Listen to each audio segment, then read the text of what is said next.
Hello, I'm Hushi, and I'm glad to be back with you again. I'm talking today about something that I've brought up in a lot of my videos that I've realized I need to have at least one video to talk about, but it's not something that I really need to compose an essay for, per se. It is, as I call it, straight people baby daddy problems, or, as I usually refer to it, straight people baby daddy bullshit. This is one of those things that is a huge constant pet peeve of mine, and it is something that I don't think is good even if you're a straight person. Like, even if you're straight, I can't imagine you finding all of these things to be great things to just toss into things.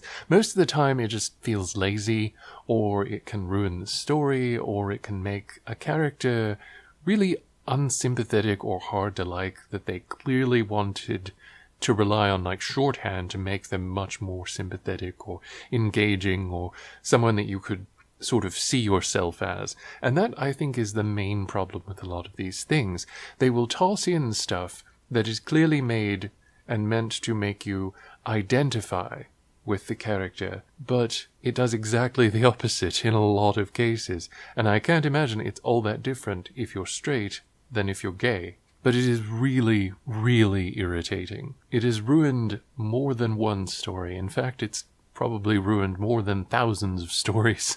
But I remember plenty of them being just completely destroyed by the addition of straight people baby daddy bullshit. And it's not just stuff straight people do, because a person's sexual orientation is not the thing that really defines them as a person. It doesn't make their identity. It is a part of a person, and it can be a major part of them. But it's not something that really tells you anything about a person. But a lot of the time, when there is the straight people baby daddy bullshit, they are basically relying on that to tell you everything you need to know about a person. And to anticipate the inevitable question, yes, this is also done with gay characters. Although with gay characters it tends to be something where they're gay, so they're basically nothing but this one trope. If that tells you all you really need to know according to the script about a person, they're not really well written. They're not probably a very deep character, and they probably don't have much nuance or levels to them. There can't be a lot of depth there if a person is defined entirely by their orientation and by the assumptions of their role due to that orientation.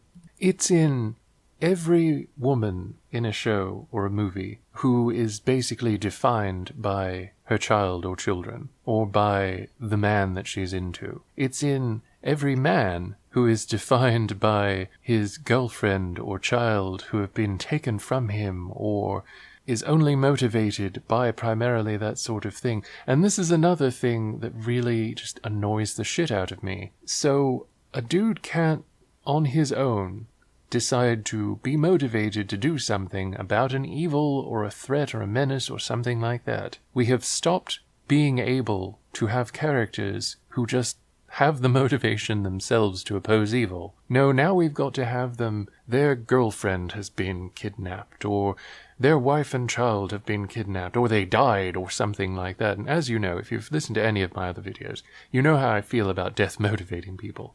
But it's especially shitty when it's not only killing off characters before they're even really introduced, so we really don't care, but also doing it because you feel like men don't have any other motivation to do anything. But you've already made this character preemptively straight so that nobody else can really identify with him. So great, you've made them a broken person who is so fixated on these people in his life that nothing else motivated him, and you made him impossible to identify with for, like, I don't know, at least half of the fucking audience. This happens so often in things, and it's really, really awful. American stuff is probably the worst about it, but there's a lot of stuff all over the world. Like, there's a really bad amount of it in Japanese creative output too. But it's these shoehorned relationships that we don't need in the story and that are just wasting time.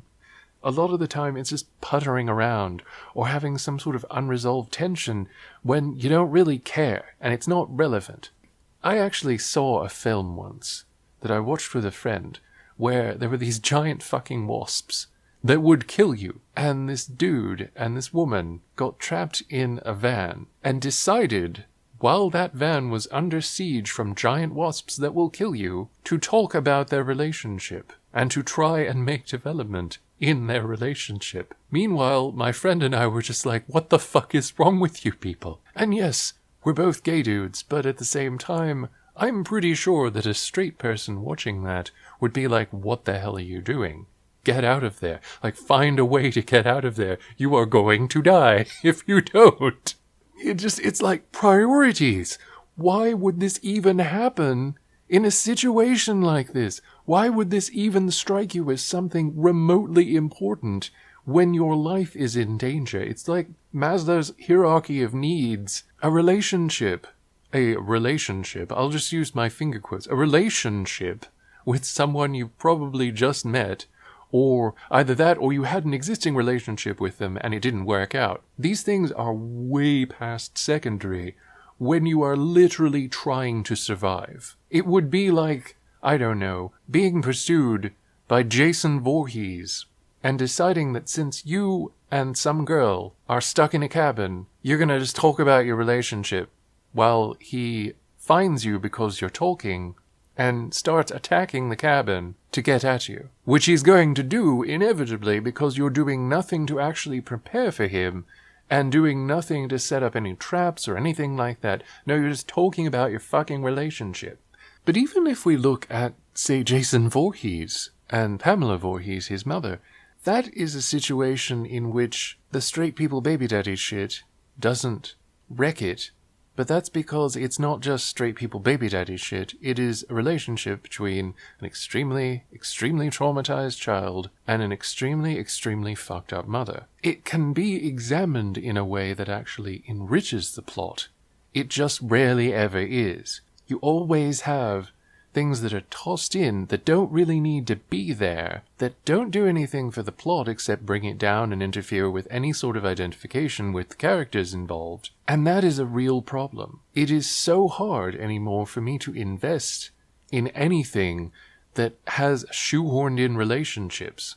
It's just ridiculous. I don't want to see a story where some hyper-capable, old and wise character is nonetheless fixated on what relationships he can have and relationship difficulties and talking to a girl and shit like that.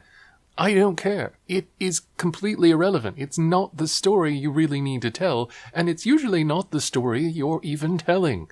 It is a secondary, at best, consideration in these stories that have it shoehorned in that don't even need it. If you took out 90% of the relationship shit in sci-fi, fantasy, action, like all these different things, unless it is an actual romantic film about romance, don't have it shoehorned in there. Don't just add it thinking it's going to enrich a character either, because it's really not. It's not something all of your audience can engage with, and it's something most of your audience probably aren't going to give a shit about. It's also something, more often than not, wholly irrelevant to anything or everything else. Nobody cares about your kids, and nobody should be expected to. Nobody cares about your relationship, and nobody should be expected to. This is true in real life too, and it does not matter.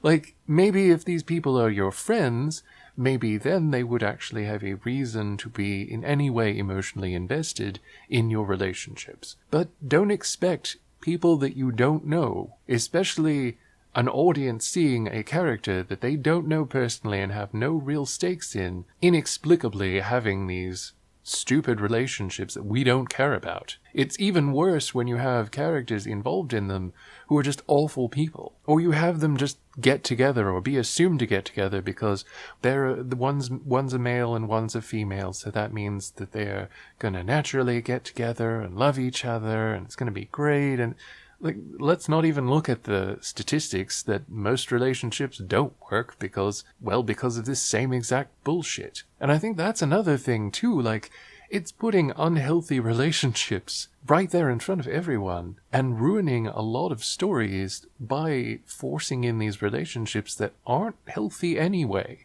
A happy ending may well be an ending where you can be with people you care about who care about you. A happy ending, however, cannot be assumed to be, oh, well, they had some kids. Who cares?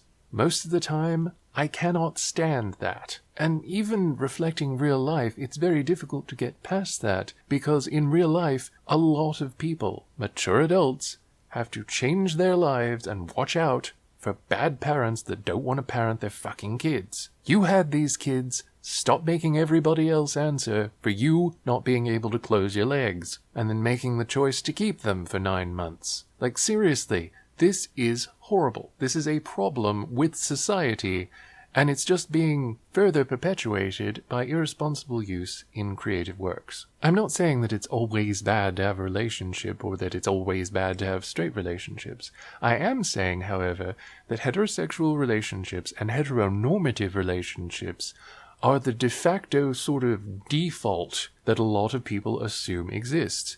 It is not, in fact, a good default to go to. Don't assume people are straight. Don't assume that people are just going to want to get together.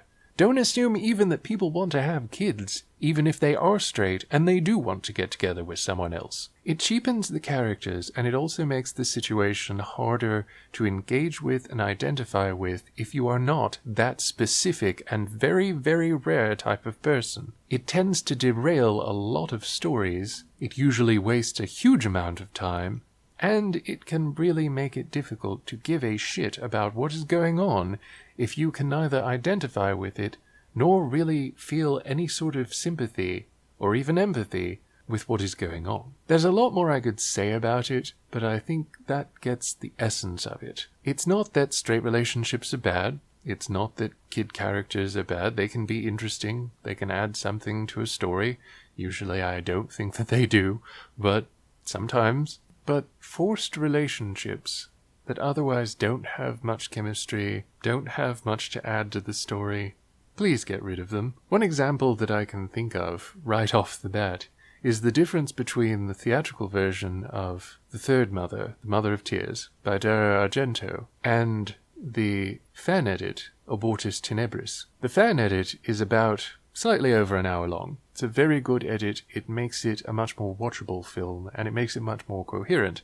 And the way that it does this is, among other things, it takes out the subplot that the main character Sarah has, which is a romantic subplot with the guy running the museum where she works. There were some chilling elements to it, but overall it didn't really add anything to the story, and the script wasn't tight enough that it affected her very much anyway. So it was one of those things where it was like, it really lost nothing by losing that storyline. And if that's the case, it's better off that you don't have it in there. Like, here's a handy test to see if your writing is something that actually is relevant and you should do, or if it's straight people baby daddy bullshit. Remove it from the story, and then see exactly what effect that has on the story. If your relationship in this story doesn't contribute to the overall story in a positive, constructive way, get rid of it. Or at least make it casual enough to believe that it could be going on, but it's not something that has a major impact on the major things going on that are actually moving the plot. American Horror Story Freak Show, for example, was filled with straight people baby daddy bullshit, and most of it didn't add to the plot. And the lack of resolution to the stuff that did just made the rest of the story worse and dragged it down by association and by complication. And then having a completely incoherent, stupid, unsatisfying, unfulfilling, and completely uncharacteristic ending where we are to assume some of these characters had happy endings because they were straight people baby daddy endings. No, that's not okay, and that's not what we were watching for in the first place. It's also really stupid to have a show where most older relationships led to disaster and tragedy, and then assume by the ending that these new different relationships are somehow going to make people happy, because it's pretty unlikely. You just watched the show where most of the relationships were disastrous and did not help anyone. So I hope it's something you can keep in mind. If you have any questions, I'd be happy to do another video explaining more on those specific points. But I hope you can understand, straight people baby daddy stuff is usually something that forces people into at least archetypes, if not stereotypes, tends to use tropes and shorthand very, very, very heavily, where you cannot make that the foundation of something, and just really brings down the whole. So I think that is something to avoid. Don't bring down the overall work by shoehorning in relationships that don't work and relationship parts that don't really add anything to the story. But I'll be doing another one of these as soon as I can. I hope you're all doing well. Take care of yourself. Stay safe. You're welcome. I'll see you next time. Bye.